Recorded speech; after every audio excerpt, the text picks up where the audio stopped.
Hey guys, welcome back to my channel. Welcome to Leonardo's 2 months baby update. Look at this baby, look at these cheeks. So today I'm gonna update you on how we've been doing, on some of his milestones, and about how I've been feeling postpartum at 2 months postpartum at this point, a little over 2 months as I'm filming this. And if you happen to be new here, welcome first of all. My name is Karyna. This is my baby boy Leonardo. He is 2 months old, as you can see by the title of this video, and I have a toddler. She is 2.5 years old. Her name is Michaela, and here on my channel I share my motherhood journey, share my experience, ideas, tips and tricks to try and make motherhood and fatherhood a bit easier on you. If this sounds like something you could get the value of, consider subscribing, hit the bell icon. I post every single Thursday, so make sure to don't miss out on my new content going live.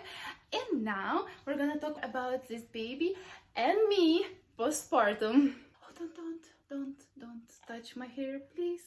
Of course, he's grabbing my hair, and yes, let's just start there. I forgot to tell you last time. My hair loss started at 3 weeks postpartum, and it's just fallen like crazy.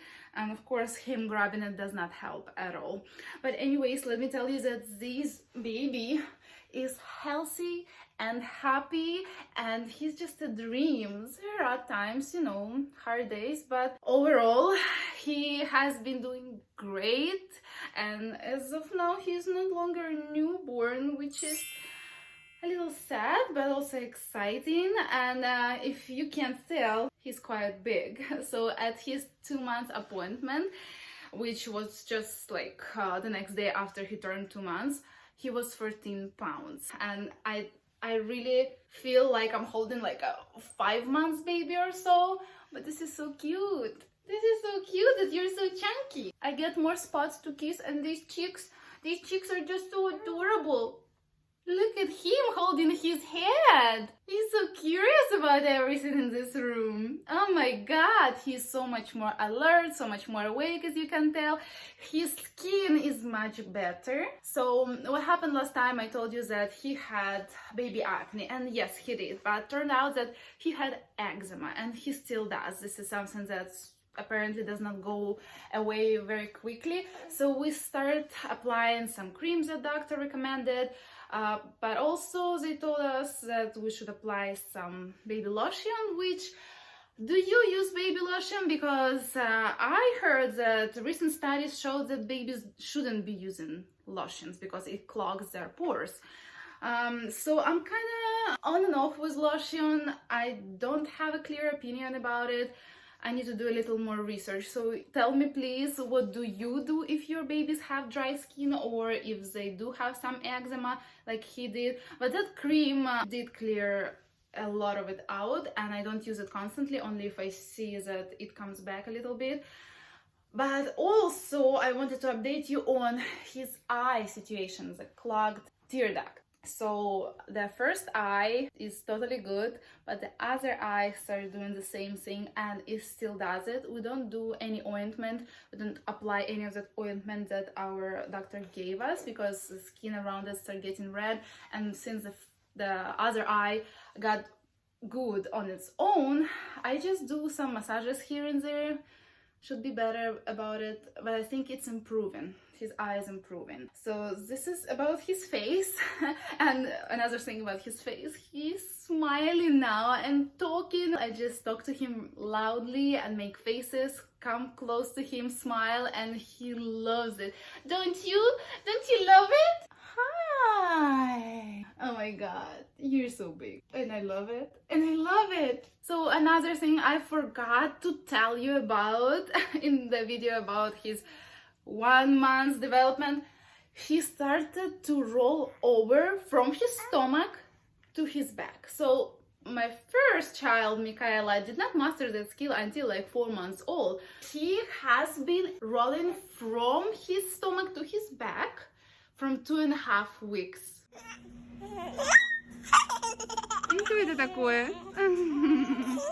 And he still does it. I wasn't sure if it's just like a muscle tone that newborns have that makes him do it. Like, it's not intentional, it just happens.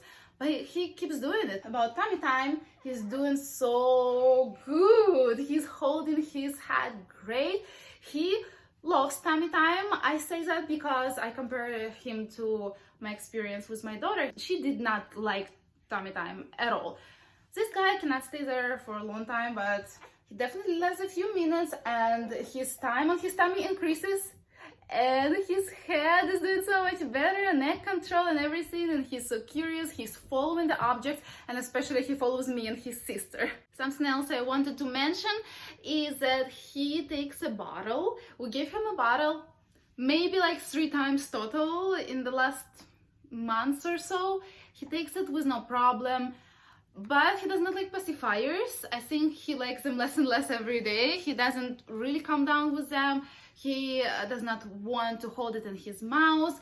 With bottle though, so far there is no problem, but there is no need to give him bottles constantly, and I don't know if I'm making a mistake not giving it to him here and there. Maybe what happened? The star of the show is getting tired, so he's nursing here while we talk. So bottles, I don't know if I'm making a mistake by not giving him bottles constantly, but honestly I just don't have energy for that. You know, it's a lot of cleaning, warming up, pumping, and I'll update you about that in a minute too.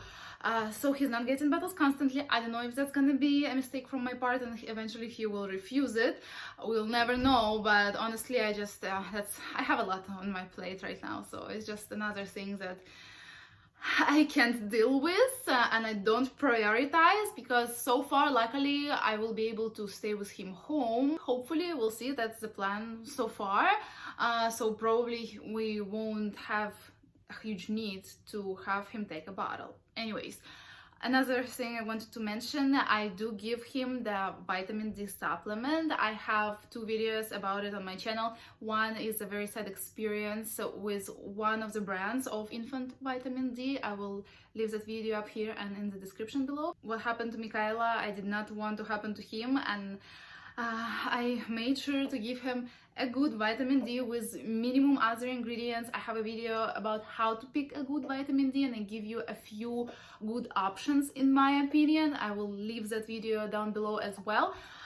So he has been responding great. I've been giving him the same ones that I've been giving to Michaela. After we had to find another one because the first one, the ones that doctor gave us, did not work at all, to say it the least. So besides that, he is honestly such a good baby, knock on the wood.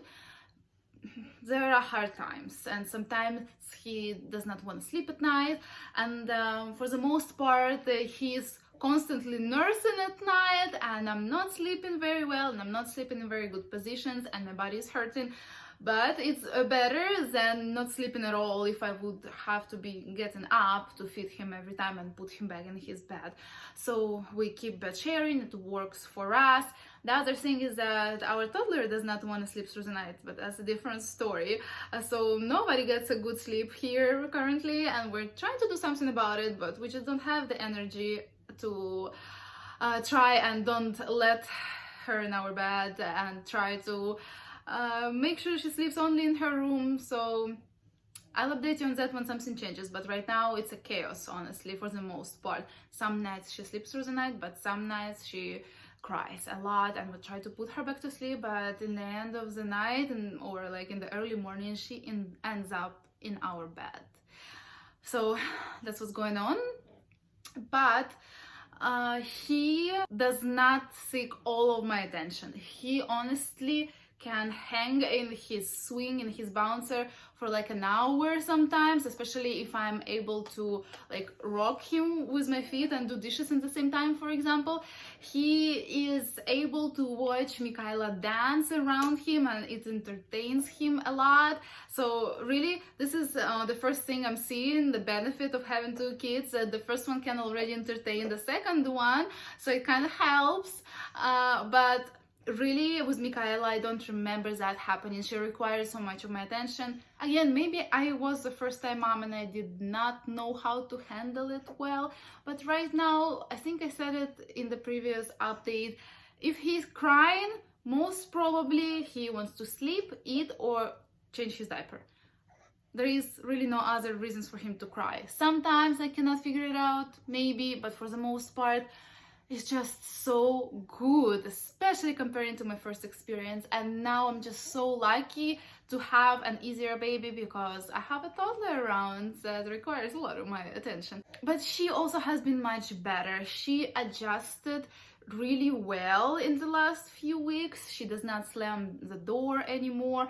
She knows if she is watching YouTube while I'm putting him to sleep in the other room and there is a commercial, she cannot run to the room and scream, "Mama, commercial, turn it off," but in Russian. So for the most part, she does not do it. She waits for the commercial to finish, and then she just keeps watching her TV. And when I come out of the room, then she can tell me, "Hey, there is an ad, can you switch it?"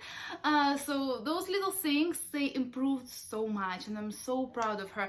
And she is much more kind to him. She loves to entertain him. She dances around him. She is trying to calm him down when he's crying. She's looking for a pacifier or trying to tell me to breastfeed him when he's crying. She tells him that she loves him. She loves to hug him. And it is just the sweetest thing in the world to watch that makes all this hard work being a mom of two worth it. Now let's talk about breastfeeding and situation with my mastitis. If you watched previous update, you know that I've got mastitis a couple of times, even 3 times. I would say one of them was not for sure. So recently, I think I figured what was causing it and how to prevent it. I had a chance to speak to a lactation consultant, and I realized that the fact that I'm pumping here and there and I don't have a regular schedule for pumping increases my supply, and bigger supply can cause clogged milk ducts and mastitis. Also, pumping may create little cracks in your nipples, tiny ones that you can't even see, so that infection can get into your breast. Also, the fact that I was taking antibiotics and wasn't taking probiotics afterwards, which I do now, I take probiotics, could also make mastitis come back. So I'm taking probiotics. I stopped pumping like at all really because like I said, I have a lot on my plate and I'm just unable to have a constant pumping schedule. For example, having one pumping session in the morning or at night and have it just there constantly every single day. I just can't do that. So if I can maintain that, I'd rather just don't pump at all. I do have a few bags of milk in the freezer just in case he will need it one day. But unfortunately, so far, I'm not able to create a stash because pumping here and there whenever he sleeps too much and I'm able to pump one side completely, which is not right. Don't do that. Don't do it like that. It gives me mastitis and it's horrible. So I just stopped pumping, and this is my solution for now. Another thing that potentially helps preventing mastitis is taking sunflower lecithin. So there are some studies that suggest that sunflower lecithin can help you prevent mastitis because what it does, it makes your milk thinner. It does not change the quality of your milk. It does not become less fatty for your baby or anything like that. It's just kind of preventing your thick and fatty milk clogging your ducts. It kind of changes its texture, your milk's texture. So you're supposed to take 2 sunflower lecithin pills, capsules, 1200 milligrams, I believe, every single day. And if you do have mastitis or clogged duct, you should take 4 of those a day. So I've been doing that, and so far, again, knock on the wood, I'm good. My breast is good and we have no issues. And breastfeeding, we don't have any schedule. We feed on demand. He does not require constant feeding, at least so far. When he is going through like growth spurts, then he feeds more. At night he feeds a lot. He did have a few very long night stretches. I don't remember how old was he exactly. He was definitely over 1 month old, maybe 1.5 months old, and he would have 5 and even 6 hour stretches at night, and that was so awesome. One of those nights I even had to bring pump to release some pressure from my other breast. I didn't want to wake him up, he was having such a good sleep. So if I do pump, I only pump a little bit, maybe like 3 minutes, to just release some pressure, relieve some pressure, and don't create clogged milk ducts. And so it's like, it's a whole science, honestly. Breastfeeding and pumping, it's a whole science. So you cannot pump completely, you cannot drain your breast unless you have pumping scheduled, but if you do get engorged, if your baby sleeps a lot, you should pump just a tiny bit to prevent mastitis. So it's like, it's really hard to understand sometimes. Even though this is my second breastfeeding experience, apparently there is still a lot to learn and go through. So I'll keep you updated on our breastfeeding journey as well. We'll see how long it lasts and how it goes. But so far he has been happy with my milk. And yeah, related to breastfeeding topic, my diet. So if you've been over here for a little while, then you know that I was doing dairy-free and gluten-free diet. Dairy-free to prevent possible reaction to dairy and gassiness. Newborns are very sensitive to that usually. I will leave a few of my videos about it down below if you're curious. But gluten-free I was doing just for myself mostly. I was trying to avoid foods that could make me gassy so that he doesn't get gassy. Oh, what happened? I've been doing so good filming with mama. So yeah, now that he is over 2 months old, I am no longer restricting myself. So I do feel better when I don't eat dairy and gluten, but honestly, probably you either know or you can imagine that staying away from dairy is really hard, as well as from gluten. I eat everything right now. I do limit my dairy intake. I don't drink milk unless we get some Starbucks here and there, rarely, and I take a few sips. I still don't add milk to my coffee, things like that, but for the most part I eat dairy and I eat gluten now. But when I can make a choice to don't eat it, basically when I don't necessarily really want it, I don't eat it. So that's how my diet looks right now. So no restrictions anymore, and I'm happy about it, honestly. I'm trying to rock him currently in the bouncer on the floor. Hopefully he can stay calm until the end of this video. He definitely wants to sleep, but I just want to wrap this up. I want to tell you about my body and my exercise routine and my mental health. So mentally, some days are really hard, but for the most part, I'm happy. I don't have any anxiety. I don't have any depression. Sometimes it's just a hard day and I want to cry, and I think it's just happening to every parent. So I'm so thankful that mentally I've been in a very good place, and as I told you in the previous update, this time around I've been feeling so much better mentally postpartum. So it continues the same way. I am so grateful for that. So I'm certainly in a very good place there.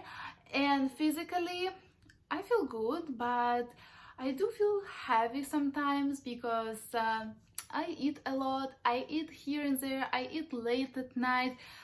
I really want to be better about it, but so far, again, I just don't see this getting any better anytime soon, because it's just chaotic sometimes here, and you just eat whenever you have a chance to eat. And when you do have snacks laying around, even if they're healthy snacks, you just feel like, well, I feel like I want to treat myself almost all day long, and I end up eating a lot. Or if I didn't have a chance to eat at dinner because Leonardo is crying and I'm not able to sit down and eat my meal. It happens a lot, actually. I think he has this switching hour around dinner time. Then I eat late at night. And I'm really hungry and I really need to eat, but I also need to go to sleep before he wakes up so that I can get a little bit of time to sleep in my own bed while he is still in his bassinet. So yeah, it's hard. I do feel heavy.